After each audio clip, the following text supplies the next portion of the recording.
The cockpit had gone completely silent. Every screen was black. Every radio was dead.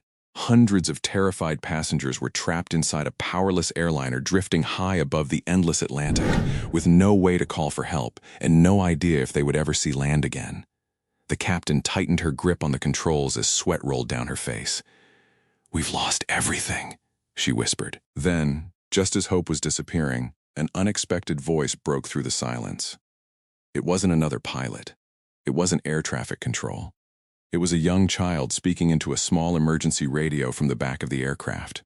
What happened next stunned military crews, shocked aviation experts, and turned one ordinary passenger into the only reason hundreds of people made it home alive. But the most unbelievable part wasn't the rescue. It was who had taught that child exactly what to do. Before we begin, comment below and tell me which country you're watching from. The afternoon began like any other.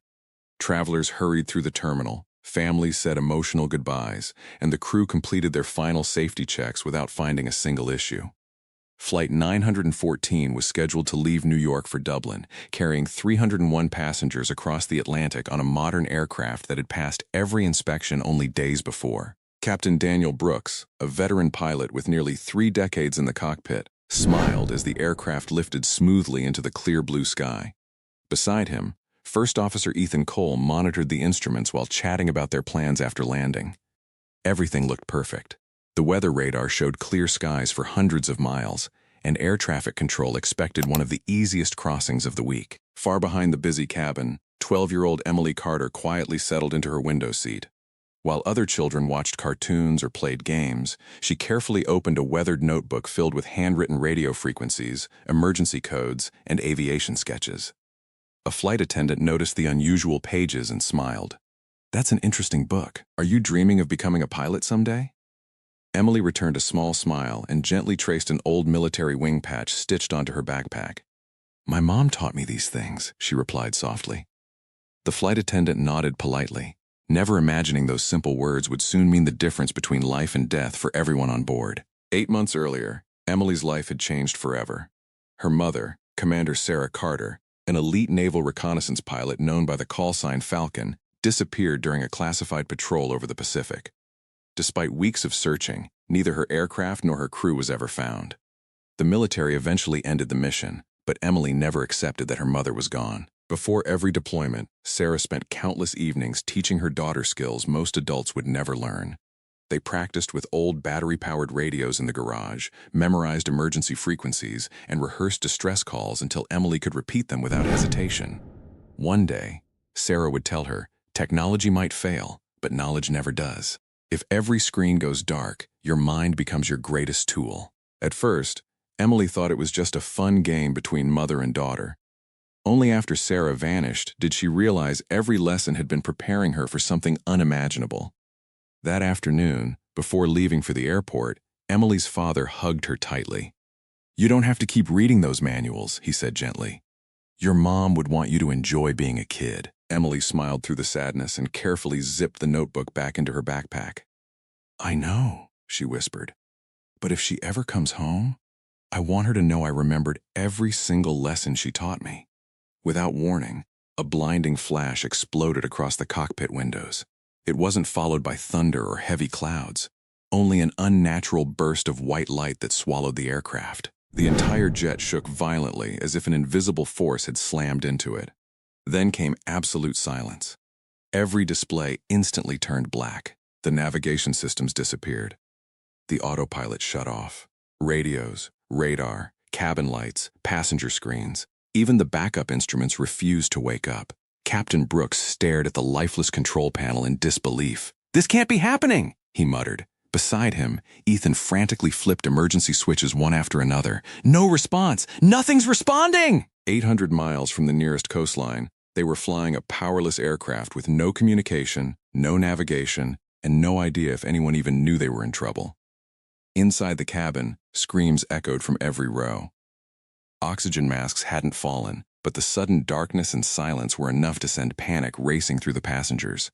Parents clutched their children. Flight attendants struggled to calm people while quietly realizing they had no way to contact the cockpit. Captain Brooks gripped the controls tighter than ever. "We still have the engines," Ethan said, trying to stay calm. For now, the captain replied, staring into the endless ocean below. Neither of them knew that, just a few rows behind the frightened passengers, a 12-year-old girl was about to remember the lesson that would change everyone's fate forever. Emily walked to the rear galley, where flight attendant Rachel was desperately searching through emergency equipment. "You should be in your seat," Rachel said nervously. Emily shook her head. "Please, I think there's a portable emergency radio back here." Rachel stared at her in confusion. "How would you know that?" "My mom showed me where airlines usually keep them. She said if every system ever failed, the backup radio could still reach someone."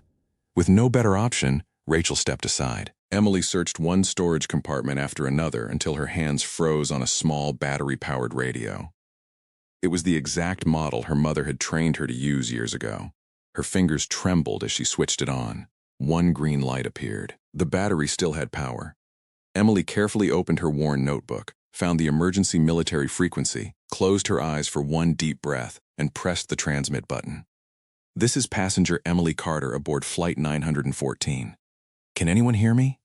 We've lost all communication and navigation. We have over 300 people on board. Please, someone answer." Only static replied. She tried again, this time remembering her mother's calm voice. "Never sound afraid on the radio. Confidence helps people trust you." Emily steadied herself. "My mother was Commander Sarah Carter, call sign Falcon. She taught me these emergency procedures. If anyone is listening, we desperately need help." Several long seconds passed. Then the speaker suddenly crackled. "Unknown caller. This is Navy Patrol Aircraft Guardian 2-1. Did you just say Commander Sarah Carter, call sign Falcon?" The entire galley fell silent. Emily's heart pounded as hope finally answered from the darkness. Inside the Navy Patrol aircraft, every crew member had fallen silent after hearing one name: Falcon. Mission Commander Lieutenant Ryan Foster slowly picked up the microphone, his hands trembling. Years earlier, he had flown beside Commander Sarah Carter. She had trained him during his first ocean patrol and often spoke proudly about her daughter. "Emily," Ryan said calmly, "I knew your mother. She was one of the finest pilots I've ever served with. Stay with me. We're going to get everyone home." As his crew contacted rescue centers, nearby air bases, and air traffic control, Ryan turned his aircraft toward Flight 914's estimated position. Emily quickly explained that the cockpit had no radios, no navigation, and no way to communicate. "Can you connect me directly to the pilots?" Ryan asked. Emily looked toward the dark cabin. "I can't. Nothing inside the plane works." There was a brief pause before Ryan answered. "Then you become our bridge." Emily swallowed nervously. "Our bridge?" "Yes. You'll carry every message between me and the cockpit. You'll tell me what the pilots see, and you'll bring my instructions back to them. From this moment on, everyone aboard depends on you." Without wasting another second, Emily sprinted down the aisle. Passengers instinctively moved aside as the frightened 12-year-old raced toward the cockpit with the emergency radio pressed tightly against her chest. Captain Brooks opened the cockpit door just enough to hear her. "The Navy found us," Emily said, breathing heavily. "They know where we are, and they're going to guide us home."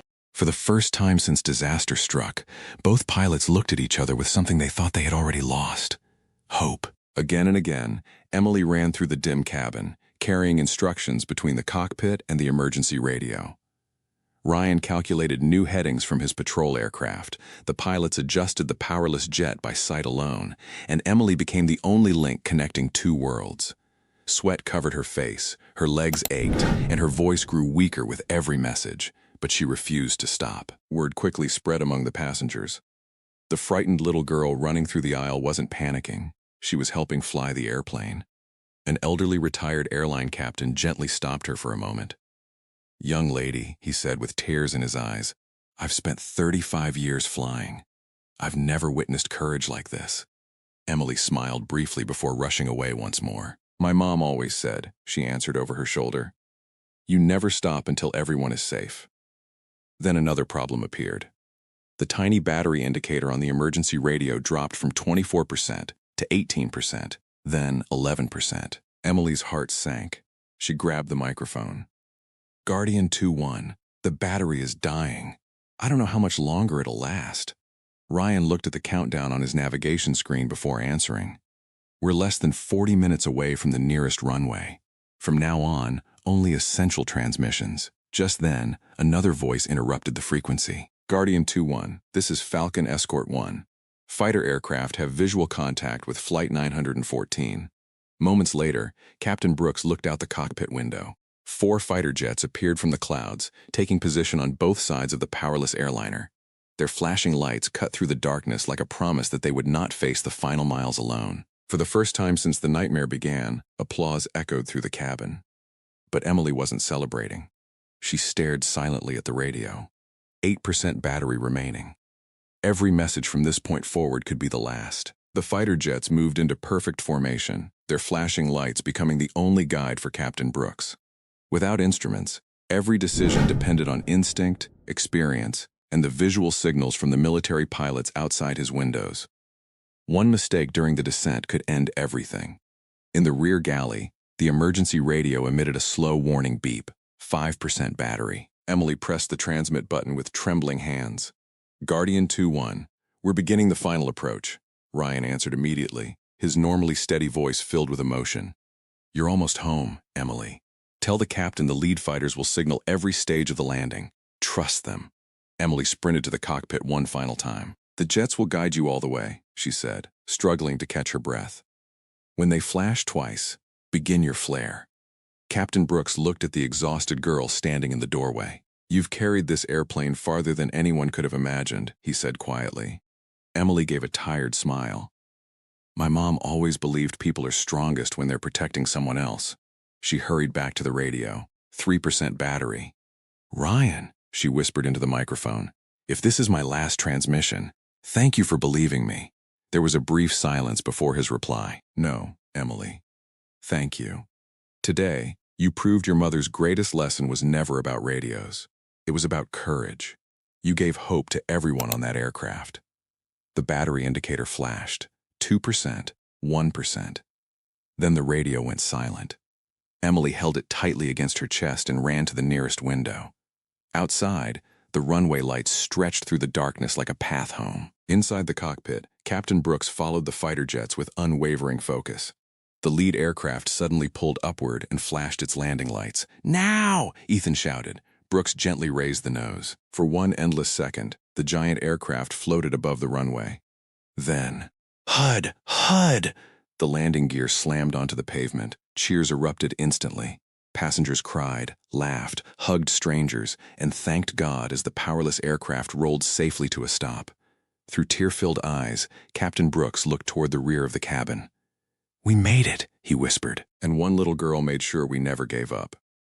As the doors opened, emergency crews rushed toward the aircraft, expecting frightened passengers. Instead, they found people embracing complete strangers, crying with relief, and searching for one person above everyone else, Emily. She remained seated in the rear galley, still holding the silent emergency radio against her chest. Her voice was completely gone, and exhaustion had finally caught up with her. Tears rolled down her cheeks as flight attendant Rachel wrapped her in a tight hug. You don't have to say a word, Rachel whispered. We're alive because of you. One by one, passengers walked to the back of the cabin before leaving the aircraft. A young father carrying his sleeping son knelt beside Emily. My little boy gets another birthday because you refuse to quit, he said, fighting back tears. I'll never forget your face. An elderly woman gently kissed Emily's forehead. You reminded all of us that heroes don't always wear uniforms. Even Captain Brooks left the cockpit and approached her. Removing his captain's wings, he carefully placed them in Emily's hand. I've flown for nearly 30 years, he said. Today, I trusted a 12-year-old more than any instrument in this airplane. Outside, investigators were already examining the powerless aircraft. Hours later, specialists made a disturbing discovery. The disaster had not been caused by ordinary weather. Evidence suggested the aircraft had been struck by an intense electromagnetic pulse generated during an unauthorized technology experiment conducted from a research vessel hundreds of miles away. What was intended as a controlled systems test had spiraled into a near catastrophe, leaving a commercial airliner completely helpless over the Atlantic. Authorities immediately launched an international investigation. The experiment was halted, those responsible were taken into custody, and governments began reviewing safety rules to ensure no civilian flight could ever face the same danger again. But every investigator reached the same conclusion: without one determined little girl carrying an old battery-powered radio, this story would have ended very differently. In the weeks that followed, Emily's story reached every corner of the world. News stations called her the girl who became the voice of an airliner, while aviation experts praised her calm thinking under impossible pressure. Schools invited her to speak, pilots sent letters of gratitude, and thousands of parents told their children about the quiet 12-year-old who refused to surrender when everyone else had lost hope. A month later, Emily stood inside a naval ceremony wearing the same faded wing patch that had once belonged to her mother. Every passenger from Flight 914 had been invited. As she stepped onto the stage, the entire hall rose to its feet in a standing ovation that seemed to last forever. Captain Brooks smiled through tears. "You didn't just save our lives," he said. "You reminded us that courage has nothing to do with age." Lieutenant Ryan Foster then walked toward her carrying a sealed military folder. "We found something after the rescue," he said quietly. Emily's heart raced. "Is it about my mom?" Ryan nodded. Investigators had re-examined Commander Sarah Carter's final mission after hearing Emily's radio transmissions. Hidden inside her last recorded message was an encrypted communication pattern almost identical to the emergency phrases Emily had used during the rescue. Analysts now believed Sarah had intentionally created a survival code, one that only someone she personally trained could recognize. "It isn't proof she's alive," Ryan admitted, "but it is proof we stopped looking in the wrong places." For the first time in months, hope returned to Emily's eyes. She gently placed the old emergency radio beside her mother's photograph inside a glass display case. "You told me knowledge never disappears," she whispered. "I finally understand what you meant." Months later, aviation authorities introduced new emergency communication procedures inspired by Emily's actions. Airlines strengthened backup systems, flight crews received additional relay training, and countless lives could one day be protected because one child remembered every lesson her mother had taught her. Late one quiet evening, a remote naval listening station intercepted a faint coded transmission from somewhere deep in the Pacific. The pattern matched Commander Sarah Carter's unique emergency signature. The search quietly began again. Some legends aren't remembered because they never disappeared. They're remembered because they leave behind people brave enough to carry their light forward. And sometimes, one small voice is powerful enough to guide hundreds safely home.